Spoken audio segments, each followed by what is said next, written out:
या देवी सर्वभूतेषु मा चन्द्रघण्टारूपेण संस्थिता नमस्तस्यै नमस्तस्यै नमस्तस्यै नमो नमः।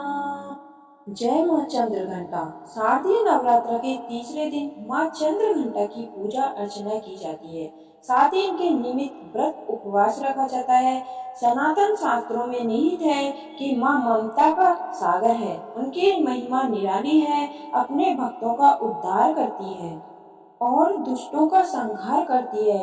धार्मिक मत है कि शारदीय नवरात्रि के तीसरे दिन श्रद्धा भाव से माँ चंद्रघंटा की उपासना करने से साधक की सभी मनोकामनाएं यथाशीघ्र पूर्ण होती है। साथ ही घर में सुख समृद्धि और खुशहाली आती है। अगर आप भी माँ चंद्रघंटा की कृपा के भागी बनना चाहते हैं तो विधि पूर्वक माँ की पूजा उपासना करें। साथ ही पूजा के समय व्रत कथा का पाठ अवश्य करें।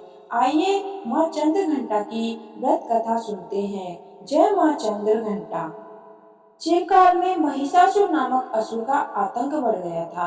उसके आतंक से तीनों लोक में हाहाकार मच गया था। भगवान द्वारा प्रदत्त अतुलित बल में महिषासुर बहुत बलशाली बन गया था। वह शक्ति का दुरुपयोग कर स्वर्ग पर अपना आधिपत्य जमाना चाह रहा था। इस प्रयास से वह लगभग सफल भी हो गया। उस समय स्वर्ग के देवता भयभीत हो उठे। स्वर्ग इंद्र नरेश में चिंतित हो उठे। महिषासुर स्वर्ग का सिंहासन पाना चाहता था। उस समय सभी देवता ब्रह्मा जी के पास गए और उनसे सहायता मांगी। ब्रह्मा जी बोले, वर्तमान समय में तो महिषासुर को परास्त करना आसान नहीं है। इसके लिए हम सभी को महादेव के शरण में जाना पड़ेगा। उस समय सभी देवता सबसे पहले जगत के पालनहार भगवान विष्णु के पास गए और उनसे सहमति लेकर सभी महादेव के पास कैलाश पहुँचे। स्वर्ग नरेश इंद्र ने आपबीती महादेव को सुनाई। स्वर्ग नरेश इंद्र की बात सुन महादेव क्रोधित होकर बोले, महिषासुर अपने बल का गलत तरीके से प्रयोग कर रहा है, इसके लिए उसे अवश्य दंड मिलेगा। उस समय भगवान विष्णु और ब्रह्मा जी भी क्रोधित हो उठे और उनके क्रोध से एक तेज प्रकट हुई। यह तेज यानी ऊर्जा उनके मुख से प्रकट हुई। इसी ऊर्जा से एक देवी प्रकट हुई। उस समय भगवान शिव ने देवी माँ को अपना त्रिशूल दिया। भगवान विष्णु ने अपना सुदर्शन चक्र दिया।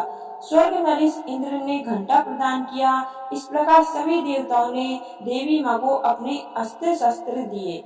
तब माँ चंद्र घंटा ने त्रिदेव से अनुमति लेकर महिषासुर को युद्ध के लिए ललकारा। शास्त्रों में निहित है कि कालांतर में माँ चंद्र घंटा और महिषासुर के मध्य भीषण युद्ध हुआ। इस युद्ध में माँ के प्रहार के सामने महिषासुर टिक न सका। उस समय महिषासुर का वध कर माँ ने तीनों लोगों की रक्षा की। तीनों लोगों में माँ के जयकारे गूंजने लगे। कालांतर में माँ चंद्र घंटा की पूजा उपासना की जाती है। माँ अपने भक्तों के सभी दुख हर लेती है, साथ ही सुख समृद्धि और शांति प्रदान करती है। अतः साधक श्रद्धा भाव से शारदीय नवरात्रि के तीसरे दिन माँ चंद्र घंटा की उपासना करते हैं।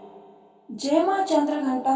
जय माँ दुर्गा। कहानी सुनने वाले और सुनाने वाले सभी का भला हो, आपकी सभी मनोकामनाएं पूर्ण हो। अगर आपको ये व्रत कथा अच्छी लगी हो तो आपके अपने चैनल को सब्सक्राइब करें। धन्यवाद। आपका दिन शुभ हो। जय माता दी।